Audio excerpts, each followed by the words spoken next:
Hi, this is Christine Baker from Fairfield Road Designs. Today I'm going to be machine quilting this little table runner that I made on Quilt Social last month, and I used the Eleganza hand stitching threads from WonderFil to do the blanket stitching and the chain stitching of these wool hearts on my table runner. So today I'm going to be using WonderFil's Tutti thread to do the machine quilting. I'm going to show you two different hearts. One is a border heart, and then the other is a heart that you would use for filling in spaces. I use the hearts a lot when I'm quilting just because they look really nice and they're pretty easy to stitch. So the border hearts are what I'm going to do right now. The first thing you need to do when you're doing your heart is to come straight into sort of the center of the heart. Because my little border has these 2.5-inch squares, I'm going to use each of the seams as sort of the register for where I'm going to put each heart. So you can see here that I came in on this side, on this line right here, and put my first heart in pointing upwards.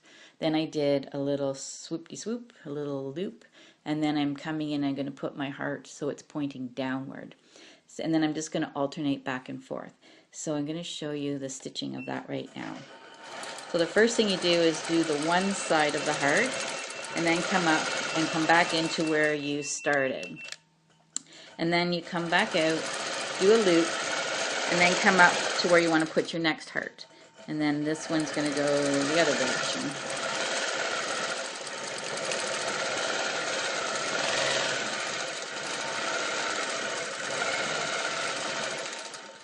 So you can see each of the hearts pointed a different direction. Now I was getting a little crazy over here because I was trying to work around the camera, but ideally you would want each of your hearts to be fairly even on each side, and by using the squares as the marking of how to space the hearts, they're going to end up being nicely spaced all the way around the border. So here's my heart border that I've just finished stitching. You can see I've got one heart going one direction, the next one going the next direction, and then I've got the little loops in between each of the hearts. When I got to the corner, I did a heart going into the middle, and then I came out, did this loop, and then did another one going into the middle.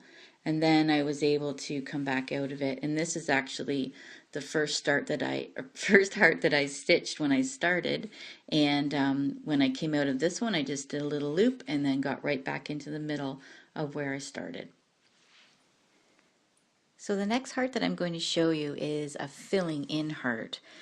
So basically it's a heart, but I've also got a bit of a swirl that goes along with it, and then a little loop every once in a while too.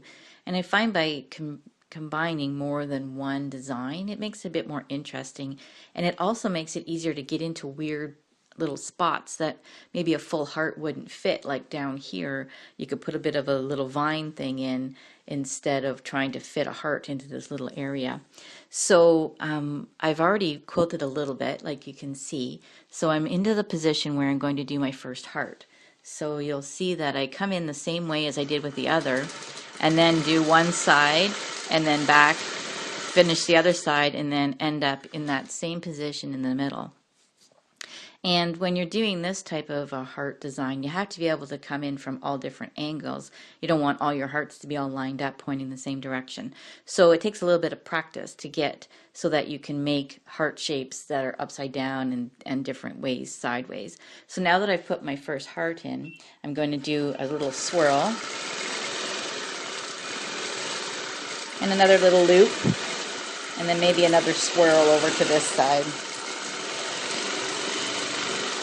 And now I can go and put another heart in and just do whatever I want. Another swirl, maybe another loop, another heart pointing a different direction,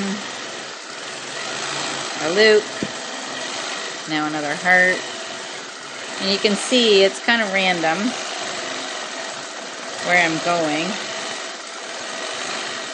Now I'm going to do a bit of a swirl into here, and then I'll keep going in this direction and fill in the rest of my table runner. So here's my finished table runner. I've got all the quilting done, and you can see I did my favorite little loop-de-loop kind of design on the inner border, and then I've got the hearts, the swirls, and the loops on the inside, surrounding all of my applique hearts. I quite like how the Tutti looks, the Tutti thread looks on the quilt. It has a nice consistent tension, and the variegated colors are just beautiful. I love using variegated thread, and this one is just great.